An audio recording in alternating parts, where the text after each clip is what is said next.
Martha Wilson sat at her worn kitchen table at 3 in the morning, surrounded by a sea of unpaid bills, legal documents, and insurance papers that seemed to multiply every time she looked away. At 67 years old, with silver hair that had turned completely grey in the 6 months since the accident, and hands that shook slightly from exhaustion and stress, she had never imagined her golden years would look like this. The house was finally quiet. 4-year-old Emma was asleep in what used to be Martha's sewing room. 8-year-old Tyler had claimed the living room couch as his permanent bed, and the twins, Jake and Sophie, both 6 years old, were curled up together in the spare bedroom that still smelled faintly of her late husband's cologne. When her daughter Rebecca and son-in-law Michael had died in that devastating car accident on Highway 95, Martha's world had shattered into pieces that she was still trying to pick up and reassemble into something resembling a functional life. The children had come to live with her immediately. There was no other family willing or able to take them, and Martha had opened her arms and her modest Social Security income to accommodate 4 grieving, traumatized little souls who needed stability, love, and hope more than anything else in the world. But as she stared at the pile of past due notices for utilities, the mortgage payment that was already 2 months behind, and the grocery receipts that showed just how expensive it was to feed 4 growing children, Martha felt the weight of an impossible situation pressing down on her shoulders like a mountain she couldn't move. Her small pension and Social Security barely covered her own basic needs, and now she was responsible for clothing, feeding, and caring for 4 children who deserved so much more than her meager resources could provide. For 35 years, Martha had been a faithful and devoted member of Grace Community Church, where she had served in nearly every capacity imaginable. Sunday school teacher for the kindergarten class, volunteer coordinator for the annual Christmas pageant, head of the women's auxiliary group, and faithful contributor to every fundraising effort the church had ever organized. She had tithed faithfully even when money was tight, had never missed a Sunday service unless she was hospitalized, and had been the person others called when they needed meals delivered to sick families, rides to doctor's appointments, or someone to sit with elderly members during their final days. Her late husband Robert had served as a deacon for over 20 years, and together they had been pillars of the church community, the kind of members that pastors pointed to as examples of Christian dedication and service. When the tragedy struck, and Martha suddenly found herself responsible for 4 children, she had naturally assumed that her church family would rally around her the way she had rallied around others countless times over the decades. She expected casseroles, offers to babysit, perhaps some financial assistance from the benevolence fund that she had helped administer for years. Instead, what she encountered was something that cut deeper than the financial stress and exhaustion. She faced judgment, whispered conversations that stopped when she entered the room, and a coldness from people she had considered her closest friends and spiritual family. The children's behavior was understandably difficult. They were grieving, acting out, and struggling to adjust to their new life. But instead of compassion, Martha watched as church members avoided sitting near them during services, as parents pulled their own children away from Jake and Sophie in the nursery, and as the very people who preached about loving thy neighbor began to treat her family as an inconvenience rather than a blessing. Block 3. The first time Martha approached Pastor Williams about the church's benevolence fund, she was told that the money was designated for temporary emergencies, and that her situation was more of a long-term lifestyle change that the church couldn't be expected to support indefinitely. The words stung more than any physical blow could have, coming from a man she had respected and supported for over a decade. When she asked about the church's childcare program helping with the kids during service, she was informed that they were at capacity and that the children's behavioral issues made them unsuitable for the program anyway. Emma had cried during one service, Tyler had asked too many questions during Sunday school, and the twins had gotten into a minor scuffle with another child. Normal childhood behaviors that were suddenly being treated as unforgivable disruptions to the holy atmosphere. Martha began to realize that the same church that had preached about caring for widows and orphans, the same congregation that sent thousands of dollars annually to foreign missions, was unwilling to extend that same Christian charity to one of their own longtime members who was literally caring for 4 orphaned children. The isolation was devastating and complete. Women who had once been her closest friends now offered polite but distant smiles before quickly changing the subject when she tried to talk about her struggles.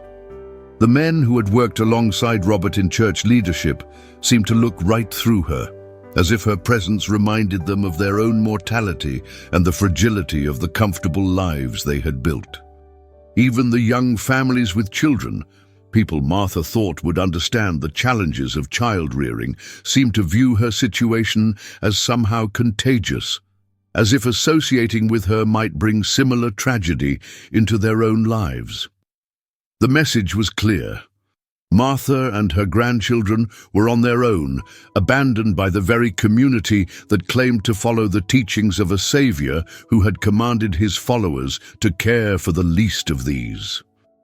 Block 4. As autumn turned to winter, Martha's situation became increasingly desperate and overwhelming. The heating bill alone was 3 times what it had been when she lived alone, and she found herself choosing between keeping the house warm and buying adequate food for the children. She learned to layer sweaters and blankets, keeping the thermostat just high enough to prevent the pipes from freezing while the children slept in multiple layers of clothing. Breakfast became creative combinations of whatever she could afford. Oatmeal stretched with extra water, toast made from day-old bread she bought at discount, and powdered milk that the children complained about but gradually learned to accept. Tyler, the oldest at 8, began to understand that money was tight and started asking for less, breaking Martha's heart when he would claim he wasn't hungry rather than ask for seconds at dinner. The twins, Jake and Sophie, fought more frequently as stress and uncertainty took their toll, and little Emma would sometimes cry for her mommy and daddy in the middle of the night, leaving Martha to comfort her while fighting back her own tears of exhaustion and grief. Martha's arthritis, aggravated by stress and the constant physical demands of caring for 4 young children, made every movement painful, but she pushed through because she had no choice. She was up before dawn preparing breakfast, getting children dressed and ready for school, and then spent her days trying to manage household chores, grocery shopping on an impossibly tight budget, and dealing with the endless paperwork that came with being a guardian. Evenings were filled with homework help, baths, bedtime stories, and the crushing weight of wondering how long she could keep this up before something gave way. The children needed new clothes as they outgrew their old ones. Tyler needed glasses after a school vision screening, and Sophie had developed a persistent cough that Martha couldn't afford to have properly diagnosed. Every day brought new challenges and expenses that her fixed income simply couldn't accommodate, and the stress was beginning to affect her health in ways that frightened her when she allowed herself to think about it. And Block 5. It was during this darkest period that a new associate pastor joined Grace Community Church. Pastor David Chen, a young man in his early 30s who had grown up in foster care himself and understood firsthand what it meant to be a child in need of stability and love. Unlike the established leadership of the church, Pastor Chen had no history with Martha, no preconceived notions about her situation, and no investment in maintaining the status quo that had left her and her grandchildren isolated. On his 3rd Sunday at the church, he noticed Martha sitting alone in the back pew with 4 restless children, observed how other congregation members seemed to give them a wide berth, and witnessed the exhaustion and sadness in her eyes during the worship service. After the service, while other members hurried past Martha with barely a greeting, Pastor Chen approached her with genuine warmth, and introduced himself. When he asked about her family and listened to her story without judgment or impatience, Martha found herself opening up for the first time in months about the struggle she was facing. Pastor Chen was appalled by what he heard, not just about Martha's financial difficulties, but about the church's response to her situation. He had been hired specifically to help the church better serve its community and live out its stated mission of being a beacon of hope and love. Yet here was a longtime member being abandoned in her hour of greatest need. That afternoon, Pastor Chen went home and spent hours in prayer and reflection, thinking about his own childhood experiences with adults who had failed him when he needed help most, and about the disconnect between the church's Sunday rhetoric about Christian love and their weekday actions toward one of their own. He realized that Martha's situation was exactly the kind of test that revealed whether a church's faith was real or merely performative, whether their commitment to Christian values extended beyond comfortable platitudes to actual sacrifice and service. Block 6. Pastor Chen spent the following week visiting other church members, trying to understand how the congregation he had joined could be so callous toward Martha and her grandchildren. What he discovered was a complex web of judgment, fear, and misplaced priorities that had infected the church leadership and trickled down to the general membership. Several deacons expressed concern that helping Martha too much would create dependency and prevent her from learning to stand on her own feet, as if a 67-year-old woman suddenly caring for 4 children hadn't already demonstrated remarkable strength and independence. Others worried that opening the benevolence fund for Martha's lifestyle choice would set a precedent that might attract other needy families to the church, straining their resources and changing the comfortable dynamic they had established. Some members had convinced themselves that Martha must have done something wrong to deserve her situation, that perhaps she had failed as a parent to her daughter or had some hidden character flaw that explained why tragedy had befallen her family. The most disturbing revelation was that many church members simply found Martha's grief and struggles uncomfortable to witness. Her presence reminded them of how quickly their own comfortable lives could be upended by tragedy, and it was easier to distance themselves from her than to confront their own vulnerability and mortality. Pastor Chen also learned that Senior Pastor Williams had actively discouraged members from helping Martha individually, arguing that such assistance needed to go through proper church channels to ensure accountability, channels that he had then made virtually impossible for Martha to access. The young pastor was shocked by the level of willful blindness and spiritual hardness he encountered, especially from people who served in leadership roles and claimed to take their faith seriously. He began to understand that Martha's situation had become a test not just of individual Christian character, but of the entire church's soul, and they were failing spectacularly. Block 7. The breaking point came during a particularly cold January evening when Martha brought the children to Wednesday night service, hoping that the midweek gathering might provide some sense of community and spiritual encouragement. Emma had been running a fever all day, and Martha couldn't afford to miss work to stay home with her, so she bundled the sick child in extra blankets and brought her along, hoping that the church's nursery could accommodate a quiet, sick child for an hour. When she arrived at the nursery, however, she was told that sick children weren't allowed and that Emma would need to stay with her in the main service. During the worship time, Emma's fever broke, and she began crying inconsolably, disrupting the quiet reverence that the congregation preferred. Martha tried to comfort her granddaughter while keeping the other 3 children quiet, but Tyler knocked over a hymnal, Jake whispered too loudly to Sophie, and the overall disturbance created exactly the kind of scene that many church members had been dreading. As Martha gathered her things to leave early, she heard one woman whisper loudly enough to be overheard, "Some people just don't know when they're not welcome." The words hit Martha like a physical blow, and she hurried her grandchildren out of the sanctuary with tears streaming down her face, feeling more alone and abandoned than she had since the day of her daughter's funeral. Pastor Chen witnessed the entire scene from the pulpit, saw the cruelty in the woman's words and the devastating effect they had on Martha, and felt a righteous anger building in his chest that he knew he could no longer contain. That night, he made a decision that would challenge everything about how Grace Community Church operated and force the congregation to confront the gap between their stated beliefs and their actual behavior. He spent hours preparing a sermon that would either transform his new church or potentially cost him his job. But he knew that remaining silent in the face of such unchristian behavior would make him complicit in the spiritual bankruptcy he was witnessing. Block 8. The following Sunday morning, Pastor Chen stood before the congregation with a message that would be remembered long after he was gone. He began by reading from the book of James. Religion that God our Father accepts as pure and faultless is this: to look after orphans and widows in their distress, and to keep oneself from being polluted by the world.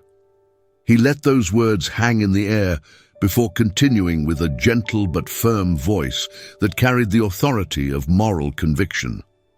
I want to tell you about a woman named Martha Wilson, who many of you have known for over 30 years.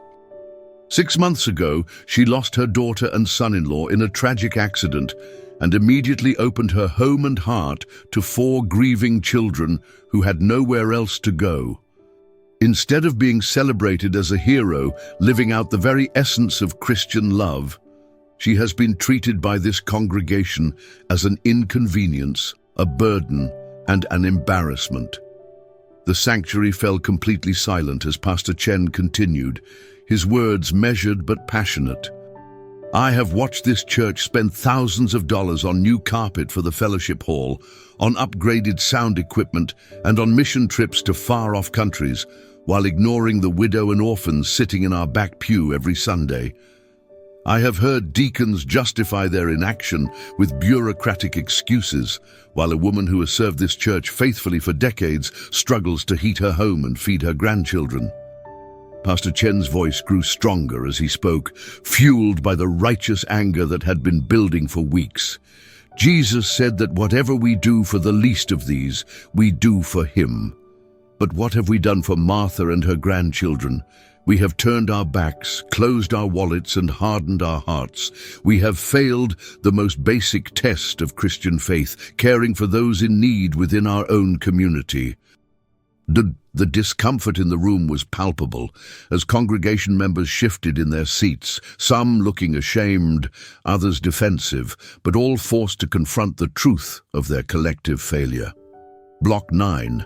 Pastor Chen wasn't finished with his uncomfortable but necessary confrontation with the church's conscience. I know some of you are thinking that this is inappropriate, that church shouldn't be a place for such uncomfortable truths. But I would remind you that Jesus himself overturned tables in the temple when he saw religious people prioritizing comfort and tradition over justice and mercy. Today, I am overturning the tables of our complacency and indifference. He gestured toward the back of the church where Martha sat with her 4 grandchildren, her face flushed with embarrassment, but her chin raised with dignity. Martha Wilson has shown us what sacrificial love looks like. At an age when she should be enjoying retirement and grandparent visits, she has taken on the full-time responsibility of raising 4 children because that's what love demands. She hasn't complained, hasn't demanded special treatment, hasn't asked for anything more than the basic Christian fellowship that should be freely given to any member of our church family. Pastor Chen paused, letting his words sink in before delivering the challenge that would define the congregation's future. But here's what I'm going to do, and what I'm calling each of you to do with me. Starting today, I am personally committing to help Martha with her mortgage payment every month until her situation stabilizes. I'm organizing a rotating meal schedule so that she doesn't have to worry about dinner 3 nights a week. I am arranging for church members to provide childcare so that Martha can have a few hours of rest each week. And I am establishing a special fund specifically designated for helping our own church members who face unexpected hardships, because apparently our current benevolence fund has forgotten what benevolence actually means. The boldness of his public commitment sent shockwaves through the congregation, forcing them to confront their own lack of action in the face of one man's willingness to lead by example. Block 10. The immediate aftermath of Pastor Chen's sermon was electric with tension and transformation. Some longtime members were offended by his direct challenge to their behavior and threatened to leave the church or withhold their financial support. But others, particularly younger families and some of the older members who remembered what Christian community used to look like, were inspired by his courage and convicted by his words. Within hours of the service ending, Martha received her first phone call from Sarah Martinez, a young mother who apologized for her previous coldness and offered to take the children for an afternoon so Martha could rest. By Monday evening, Pastor Chen had received commitments from 12 families to participate in the meal rotation, 5 volunteers for childcare, and enough donations to cover Martha's heating bill for the entire winter. The response revealed that there had always been generous hearts within the congregation, but they had needed permission and leadership to act on their better impulses. More importantly, the sermon had forced the church to examine its priorities and its soul in a way that was long overdue. Senior Pastor Williams initially resisted the changes, arguing that Pastor Chen had overstepped his bounds and created division within the church. But when several major donors threatened to redirect their giving specifically toward Martha's support and the new hardship fund, and when attendance actually increased as word spread about the church's transformation, even he began to see the wisdom in embracing rather than resisting the movement. The church board voted unanimously to officially support Pastor Chen's initiatives and to revise their benevolence policies to ensure that no member would ever again be abandoned during their time of greatest need. Martha, who had felt so isolated and rejected just weeks earlier, suddenly found herself surrounded by a community that was learning what it truly meant to live out their faith in practical, sacrificial ways. Block 11. 6 months later, Martha Wilson stood before the same congregation that had once treated her as an unwelcome burden, but this time she stood at the podium, sharing a testimony of transformation, not just her own, but the church's as well. Her financial situation had stabilized thanks to the ongoing support system that Pastor Chen had established, but more importantly, her grandchildren had found a community that celebrated rather than merely tolerated their presence. Tyler was thriving in the church's expanded children's program. The twins had made friends among the other church families, and little Emma had formed a special bond with several of the grandmotherly types who now competed to spoil her during services. I want to thank Pastor Chen for having the courage to speak truth to this congregation, Martha said, her voice strong and clear. But more than that, I want to thank all of you for proving that people can change, that hearts can be softened, and that a church can remember its true purpose even when it has lost its way. She paused, looking out at faces that now held warmth and genuine affection instead of the cold judgment she had encountered for so many months. My grandchildren and I have learned what it means to be truly cared for by a community of faith. You have shown us that the church at its best is not a building or an institution, but a family that refuses to let anyone walk through their darkest valleys alone. The transformation that had begun with one pastor's courage had rippled throughout the entire congregation, creating new traditions of care and support that would outlast any individual member or leader. Grace Community Church had learned that grace was not just a theological concept, but a practical daily choice to extend love, support, and dignity to those in need. Martha's story became a defining moment in the Church's history, a reminder that the true measure of faith is not found in impressive buildings or eloquent sermons, but in how a community responds when one of their own needs help. The Church that had once failed its most basic test of Christian love had been transformed into a place where widows and orphans, and anyone facing unexpected hardship, could find not just charity, but genuine community and unconditional support.